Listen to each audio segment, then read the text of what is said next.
అమ్మ అసలు చేతబడి ఉందంటారా? అసలు, అసలు చేతబడి జరిగింది అని ఎలా తెలుసుకోవాలి? చేతబళ్ళు ఉన్నాయా? హ్మ్. చేతబళ్ళు అంటేనే చేతితో ఒక మంత్రపూర్వకంగా హ్మ్. ఓ మంత్రాన్ని ఉచ్చరిస్తూ హ్మ్. ఒక చేతబడులు చేసే ఆయన ఏమంటారు, దుష్టుడు, దుర్మార్గుడు మామూలు సరళ భాషలో చెప్పుకుంటే హ్మ్. క్షుద్ర పూజలు, క్షుద్ర పూజల వాడు ఇప్పుడు కరెక్ట్ అయిన వాడొచ్చింది, మాట వచ్చింది. క్షుద్ర పూజల వాడు చేసేది చేతబడి హ్మ్. కదా. హ్మ్. మంత్రపూర్వకంగా చేత్తో చేసే చేతబడి అంటే అక్కడ నిమ్మకాయలు, కోడని, పసుపని, కుంకుమని, ఏంటో ముగ్గులని, బొగ్గు మసని, హ్మ్. ఇట్లా రకరకాల పద్ధతులతో ఒక హ్మ్. బొమ్మలు తయారు చేయటం. పిండితో గాని దేనితో అన్న బొమ్మలు తయారు చేయటం, మళ్ళీ దానికి ఏంటో మంత్రోక్తంగా సూదులు పడవటం, మేకులు పడవటం, పిన్నీసులు గుచ్చటం. హ్మ్. ఇట్టా మంత్రంతో కూడి ఒక ప్రత్యేకమైన వింత వింతల చేష్టలతో హ్మ్. చేసేదాన్ని చేతబడిగా మనం జనం పరిగణలోకి తీసుకుని దాన్ని నమ్ముతున్నారు. అది హ్మ్. మూఢనమ్మకమా? హ్మ్. లేకపోతే అది నమ్మాల్సిన విషయమా అనేది మనం ఎవరి మనస్తత్వానికి వాళ్ళకి వదిలేద్దాం మనం. హ్మ్. ఉన్నాయా? లేవా? అనంటే హ్మ్. కొన్నిసార్లు కొన్ని కొన్ని విషయాలమ్మా, హ్మ్. ఇప్పుడు దేవుడున్నాడు, లేడు. హ్మ్. చేతబళ్ళున్నాయి, లేవు. హ్మ్. అట్ట గాలుంది, లేదు. దెయ్యం ఉంది, లేదు. అన్న హ్మ్. విషయంలో గూడా ఈ చేతబడి గూడా మనం అలాగే తీసుకుంటే, హ్మ్. కొంతమంది పడే కొన్ని కొన్ని బాధలు హ్మ్.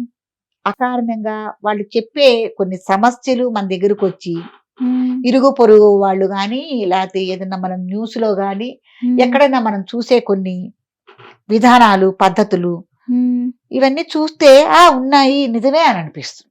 హ్మ్. వాళ్ళు పడే బాధలు గూడా నిజమే అని అనిపిస్తుంది. హ్మ్. అట్లాగే కొన్ని కొన్ని చోట్ల మనకు కనిపిస్తూ ఉంటాయి. హ్మ్. కాబట్టి ఉన్నాయి అంటానికి ఆస్కారం ఉంది. ఆ! ఏమీ లేదు, హ్మ్. ఇదంతా ఉట్టిదే అనంటానికి కూడా హ్మ్. ఆస్కారం ఉంది. హ్మ్. కాబట్టి హ్మ్. ఇది గూడా ఎవరి యొక్క మనస్తత్వాన్ని బట్టి ఆధారపడి ఉంటుంది. ఎవరైనా బలహీనమైన మనస్తత్వం ఉంది, హ్మ్. ఇవన్నీ నమ్ముతున్నారు, హ్మ్. మాకెవరో చేశారు, చెందారు, దానివల్లే మేము బాధపడుతున్నాము అనని. హ్మ్. ఎవరైనా నా దగ్గరకొచ్చి ఈ సమస్య గురించి చాలా మంది నన్ను అడిగిన వాళ్ళున్నారు. మాకు వాళ్ళు చేతబడి చేశారు, వీళ్ళు హ్మ్. చేతబడి చేశారు, అందుకే మాకు కలిసి రావట్లేదు, లేతే మేము ఇట్టా అయిపోయాము, హ్మ్. లేకపోతే మాకు ఈ అనారోగ్య సమస్యలొస్తున్నాయి అని చెప్తున్నాము. హ్మ్. చెప్పినప్పుడు అమ్మ నేనేం చెప్పాలి మీరు చెప్పండి? మీకలాగే చేశారు చేతబడి, హ్మ్. మీరందుకే బాధలు పడుతున్నారు, హ్మ్. ఇవన్నీ ఉన్నాయి అని అసలే బాధలో ఉన్న వాళ్ళని ఇట్లా నేను చెప్పి వాళ్ళని ఇంకా కుంగదీసి ఇంకా బాధకు లోను చేయాలా? హ్మ్. లేతే వేరేగా చెప్పి నేను వాళ్ళకి ధైర్యం ఇవ్వాలా? ఒక ఆధ్యాత్మిక చింతనతో ఉన్న మనిషిని హ్మ్. ఇప్పుడు మీరే వచ్చి నాకు ఈ విషయం చెప్పారు. ఏవండీ ఎవరో మాకు చేతబడి చేశారు, మేము ఇంత బాధలు పడుతున్నాము అన్న వాళ్ళకి నేనేం చెప్పాలి? ఒక హ్మ్. గురుస్థానంలో ఉన్న మనిషిని నేనేం చెప్పాలి చెప్పండి? హ్మ్. ఉన్నాయమ్మా, దాని గురించే మీరు బాధపడుతున్నారు, మీకు పలానా వాళ్ళు చేతబడులు చేశారు అని ఊరు పేరుతో కూడా చెప్పి, హ్మ్. లేకపోతే చెప్పకుండానో నువ్వు హ్మ్. ఆ బాధకే గురవుతున్నావు నేను చెప్పటం ఎంతవరకు ధర్మం? నేను చాలా మందికి చెప్తున్నా ఈ విషయం. అది పద్ధతి కాదు. హ్మ్. నేనైతే ఒకటే చెప్తా. అమ్మా ఎవరు లేరు అంత తీరిగ్గా. హ్మ్. అందరూ హడావుడి జీవితాల్లో ఉరుకులు పరుగులు పెడుతోంది ప్రపంచం. హ్మ్. ఎవరి జీవితాల్లో వాళ్ళు హడావుడిగా పరుగులెత్తుతున్నారు. హ్మ్. అంత తీరిగ్గా కూర్చొని నీకు చేతబడులు చేసే అంత స్థిమితం, తీరిక ఎవరికుంది? ఇదే పని చేసిన వాళ్ళకుంటది కదా! ఏంటి వాళ్ళకి ప్రయోజనం? నీ వల్ల వాళ్ళకేమన్నా ప్రయోజనంగా నీ నుండేమన్నా 100,00,00,000 ఆస్తొస్తుందా వాళ్ళకి? హ్మ్. నీ మీద చేతబడి చేస్తే? నేనెందుకంటే ఎవరికైనా ఈ ఆలోచనలో ఉంటే వాళ్ళకి మనోధైర్యం ఇవ్వటానికే నేను చెప్తున్నా. హ్మ్. వేరేగా కాదు. హ్మ్. మనం వ్యతిరేకంగా ఇంకో రకంగా నేను చెప్తే వాళ్ళింకా కుంగిపోతారు, ఇంకా బాధపడతారు, హ్మ్. ఇంకా మానసికంగా బలహీనమవుతారు. కాబట్టి అది కాదు పద్ధతి. హ్మ్. ఎవ్వరు అంత తీరిగ్గా లేవరు. హ్మ్. ఈ చేతబడులు ఇవన్నీ అనేవి హ్మ్. అసలు మీరు అంత పరిగణలోకి అది విషమ పరిస్థితిగా మీరెవ్వరు తీసుకోవాల్సిన అవసరం లేదు. హ్మ్. మీకు ఎంతైతే మీరు మనోనిబ్బరంతో ఉంటారో, హ్మ్. మీరెంతైతే ధైర్యంగా ఉంటారో, హ్మ్. అలాంటప్పుడు అవన్నీ మీ జోలికి రావు. ఒకవేళ జరిగితే ఎలాంటి లక్షణాలు కనిపిస్తాయమ్మా? అంటే కొంతమంది మనం చూస్తాం గాబట్టి లక్షణాలు ఎలా కనిపిస్తాయంటే, హ్మ్. ఏదో మాకు అనారోగ్య సమస్య వచ్చిందని తీవ్రంగా అనారోగ్య సమస్యతో బాధపడుతూ ఉంటారు. హ్మ్. పిచ్చి పిచ్చి మాటలన్నీ మాట్లాడుతూ ఉంటారు. హ్మ్. బలహీనమైపోతూ ఉంటారు. ఏ పని చెయ్యరు. హ్మ్. నిస్సత్తువతో ఉంటారు. ఏంటో కొంతమంది అయితే భయంకరంగా ఏంటో కేకలవి పెడుతూ ఉంటారు, బొబ్బలు పెడుతూ ఉంటారు. ఇట్లా హ్మ్. రకరకాలుగా మనకి కనపడుతూ ఉంటారు. అదేమంటే మాకు చేతబడి చేశారు అంటూ ఉంటారు. హ్మ్. అలాగే వాళ్ళ గడ్డి వాముల్లో గాని, పొలాల్లో గాని, ఇళ్ళ పక్కన గాని, ఎక్కడైనా గాని హ్మ్. ఏదో పిండితో చేసిన బొమ్మలు కనిపించటం. హ్మ్. ఆ! ఏవో వింత వింత లిపితో రాసిన కాగితాలు గాని ఏదన్నా బయటపడటం. హ్మ్. ఇట్లాంటివన్నీ వాళ్ళు చెప్తూ ఉంటారు. హ్మ్. చెప్తూ ఉంటే కొన్ని నేను చూశాను. హ్మ్. ఎట్లాగు అనని వాళ్ళు చెప్తుంటే చూశాను. హ్మ్. నాకైతే దేనికైనా నాకు చిరునవ్వే సమాధానం. హ్మ్. అదేమ్మా సంగతి. కాబట్టి మనోధైర్యంతో ఉండాలి. హ్మ్.